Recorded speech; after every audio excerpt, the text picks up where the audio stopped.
کہ supreme court کی جو لائیو سٹریمنگ ہے اس کی آواز مکمل طور پہ پہلے تو بہت کم تھی، پھر بند ہو گئی. تو کسی نے کہا کہ یوں لگتا ہے جیسے پارلیمان میں ہم دیکھتے ہیں کارروائی کو تو اس کی اختیار بھی کسی اور کے پاس ہوتا ہے، تو لگتا ہے کہ سپریم کورٹ کی بھی جو سٹریمنگ ہے اس کا اختیار کہیں اور ہے یا کنٹرول اور ہے. تو میں نے کہا آپ اس بات کے اوپر پریشان ہیں کہ لائیو سٹریمنگ کی آواز بند کر دی گئی، اگلوں نے پوری سپریم کورٹ کی آواز بند کر دی، لائیو سٹریمنگ تو کچھ بھی نہیں ہے. تو جسٹس امین الدین خان بار بار کہتے رہے کہ آپ عدالت کو بتا دیں کہ ہم کیوں 16 رکنی بینچ بنائیں جس کا فل کورٹ کہہ رہے ہیں.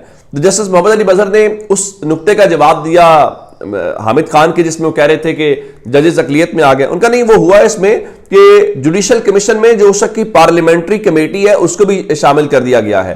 تو پھر جسٹس جمال خان مندوخیل نے کہا کہ میرٹس فی الحال نہ بتائیں، آپ آئینی بینچ کے جو اختیارات ہیں اس حوالے سے بتائیں. تو جسٹس صاحبان کے مقابلے میں حامد خان نے کہا کہ 26ویں آئینی ترمیم کے بعد جوڈیشل کمیشن میں جو اکثریت ہے وہ ایڈمنسٹریٹو سائٹ پر چلی گئی، جس سے ہوا کیا؟ جس سے یہ ہوا کہ پاکستان کی جو عدلیہ کی آزادی کا تصور ہے اس کے اوپر فرق پڑا یا عدلیہ کی جو آزادی ہے وہ متاثر ہوئی. اب یہ بات تو ان صاحبان کی بالکل ٹھیک ہے. اب یہ ساری باتیں ہونے کے بعد ایک بات اور جب یہ ہوئی تو اس حوالے سے انہوں نے ججز کو یہ کہا کہ ہمیں آزاد عدلیہ کا تحفظ کرنا ہے. ججز کی اکثریت سے سپریم کورٹ نے ہمیشہ آزاد عدلیہ کا تحفظ کیا. 26ویں آئینی ترمیم سے ججز کی اکثریت ختم ہو گئی. تو جسٹس امین الدین خان نے کہا کہ آپ کس بنیاد کے اوپر کہہ رہے ہیں کہ ہم نہیں سن سکتے؟ تو جسٹس امین الدین خان نے کہا کہ فی الحال ایسی سٹیج پر نہیں کہ کیس کو کون سنے گا، ممکنہ طور پر شاید 1 ماہ تک سماعت ہو کہ کیس کون سنے گا. اور پھر انہوں نے کہا ہمارے بس میں نہیں ہے کہ ہم 26ویں ترمیم سے پیچھے چلے جائیں. یعنی اس میں صرف بدقسمتی کا اس قوم کا اندازہ لگائیے کہ جناب جسٹس امین الدین خان نے فیصلہ کرنا ہے، جن کو حکومت اپنے ووٹوں سے 26ویں آئینی ترمیم کے نتیجے میں لے کر آئی ہے، تو آپ اندازہ لگائیے کہ پاکستان کے لوگوں کے حوالے سے کیا. تو ان کا جی فل کورٹ سنے یا بینچ، جوڈیشل آرڈر کو کوئی روک نہیں سکتا. جوڈیشل آرڈر کے بعد پروسیس چلتا رہتا ہے. یہ جسٹس عائشہ ملک کی انٹری ہوئی ہے اور پھر انہوں نے بڑا اہم سوال اٹھایا کہ میرا سوال یہ ہے کہ 26ویں آئینی ترمیم میں فل کورٹ کو کیوں روکا جا رہا ہے؟ تو وکیل حامد خان صاحب نے کہا کہ 26ویں آئینی ترمیم میں فل کورٹ بنانے کو کوئی نہیں روک رہا. تو پھر جسٹس عائشہ ملک صاحب نے سوال اٹھایا کہ بینچ کی استدعا ہوتی ہے تو تب ہم طریقہ کار پر سوال نہیں کرتے، ہم ڈائریکشن دے دیتے ہیں جو کہ بعد میں پروسیس عمل میں آ جاتا ہے.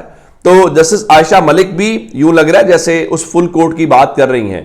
لیکن اب اس حوالے سے پھر انہوں نے کہا کہ حامد خان صاحب آپ تو اس بینچ کے وجود سے ہی انکاری ہیں، تو ہم کیسے آرڈر کر سکتے ہیں؟ اب یعنی ان کے کہنے کا مطلب یہ ہے کہ آپ پہلے 26ویں آئینی ترمیم کو مانیں، پھر آپ آئینی بینچ کو مانیں، اور آئینی بینچ کو ماننے کے بعد بھائی اس میں کامن سینس کی بات ہے کہ آپ کو مان رہے ہیں تو آپ کے سامنے دلائل دے رہے ہیں. لیکن ایک چیز متنازع ہے، ان کوسچن ہے. یہ ایسے ہی ہے کہ جیسے ایک علاقے کا ایس ایچ او تعینات کر دیا جائے یا اسسٹنٹ کمشنر تعینات کر دیا جائے لیکن وہ قانونی طور پہ نہ ہو. لیکن کیا میری اگر گھر میں چوری ہو جائے تو میں ایس ایچ او کے پاس درخواست نہیں دوں گا؟ جو غلط صحیح تو موجود ہے لیکن میں اس کو چیلنج ضرور کروں گا اور میں کہوں گا کہ نہیں یہ ٹھیک نہیں ہے، اس کی جگہ پہ صحیح بندہ لگائیں. وہ پروسیس تو نہیں رکے گا. تو جج صاحبان جو ہے وہ اس حوالے سے ذرا اور طریقے سے ہیں. تو پھر اب جسٹس مسرت ہلالی صاحبہ اس میں آئی ہیں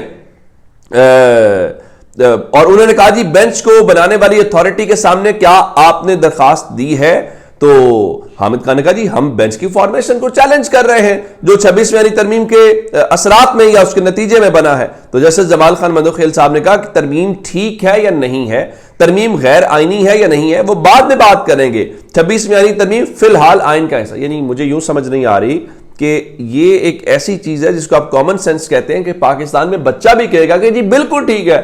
اب جج صاحبان یوں کہہ رہے ہیں جیسے نہیں آپ ہمیں مانیں، آپ ہمیں مانیں، ہم آئین کی طرح نہیں بن پا رہا. بھائی 26ویں ترمیم ہوئی ہے تو اس حوالے سے اس کے بعد ہی چیزیں ہو سکتی ہیں. تو اب میرے خیال سے یہ جو جسٹس عائشہ ملک صاحبہ نے یہ اس حوالے سے کہا ہے کہ 26ویں ترمیم میں کہاں لکھا کہ جوڈیشل آرڈر نہیں ہو سکتا اور جوڈیشل آرڈر سے فل کورٹ کی تشکیل پر کوئی قدغن نہیں ہے.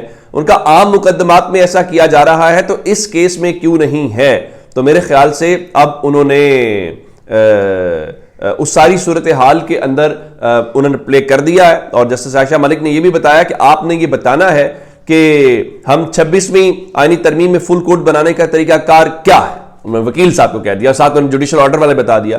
ان کا آپ کہتے ہیں کہ 26ویں ترمیم کو اگنور کر کے ہم پیچھے سے چلے جائیں, ہمارے بس میں نہیں ہے. اب ظاہر ہے کہ جسٹس امین الدین خان پیچھے کیوں جائیں گے, وہ پیچھے جائیں گے تو جسٹس امین الدین خان جو ہیں وہ اس حوالے سے آئینی بینچ کے سربراہ بھی نہیں رہیں گے. تو یہ تو ان کا اس لیے بار بار کہہ رہے ہیں کہ ایک ایسا بینچ بننا چاہیے یا فل کورٹ بننی چاہیے جس میں پوری سپریم کورٹ بیٹھے, ورنہ تو یہ کہا جائے گا کہ یہ جو جج صاحبان ہیں ان کا ڈائریکٹلی مفاد جڑا ہوا ہے. جب آپ کا مفاد جڑا ہوا ہے تو پھر تو اب آپ کہیں گے مفاد کیا ہے. مفاد سے مراد یہ کہ آپ اس نتیجے میں آئینی بینچ میں بیٹھے ہیں. اگلی 26ویں آئینی ترمیم نہ ہوتی تو آج جسٹس امین الدین خان کہاں ہوتے؟ نہ وہ سینئر پیونے جج ہیں, نہ وہ چیف جسٹس ہیں, نہ کوئی. تو ان کو یہ سارا جو اختیار اس وقت عملاً چیف جسٹس کو تو آپ نے وہ بنا دیا. اس وقت دو ہی لوگ سسٹم کو چلا رہے ہیں, ایک اعظم نذیر تارڑ ہیں جو وزیر قانون ہے, اور ان کے نیچے جو ہیں وہ جسٹس امین الدین خان ہے جو اس کے حوالے سے چلا رہے ہیں. اچھا جی, جاتے جاتے ایک اور یہ جو بندر کہنے والا معاملہ ہے, کبھی کبھی ایسا ہوتا ہے کہ شاہ سے زیادہ جو شاہ کے وفادار ہوتے ہیں نا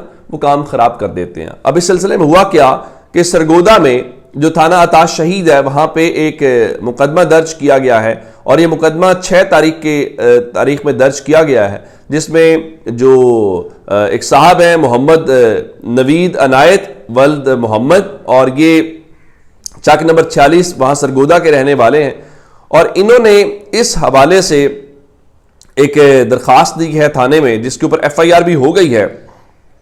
اور اس میں الزام یہ ہے کہ انہوں نے یہ کہا کہ جی وہ ہم نے الیکٹرک بس کے افتتاح کے بعد استقبال کیا تو فلاں نشے کی حالت میں فلاں بندہ ہو گیا. مسلم لیگ نون کے ممبر ڈاکٹر ذوالفقار علی بھٹی اور مسلم مرکزی قائدین وزیر اعلیٰ پنجاب مریم نواز اور مقامی ورکرز اور سائل کے بھائی توحید کو نازیبہ گالیاں دیں, اور ان سب کو جانوروں میں شمار کیا کہ تم سب لوگ بندر ہو, اور میرے موبائل گروپ میں میری اور میری فیملی کو گالیاں دی. اب وہ کہہ رہے ہیں کہ فلاں شخص ہے تو اس نے ہماری پوری مسلم لیگ نون کو بندر کہا ہے, تو بندر کہنے کی بنیاد کے اوپر اس کو مقدمہ درج ہو گیا. مریم نواز کو اس شخص کو جس نے درخواست دی ہے اور جس نے مقدمہ درج کیا, اور اس تھانے کو معطل کرنا چاہیے کہ کیا آپ لوگ کر کے آ رہے ہیں. جس کو نہیں بھی پتا تھا اس کے پتہ چل گیا. اپنا بہت سارا خیال رکھیے گا. خدا حافظ.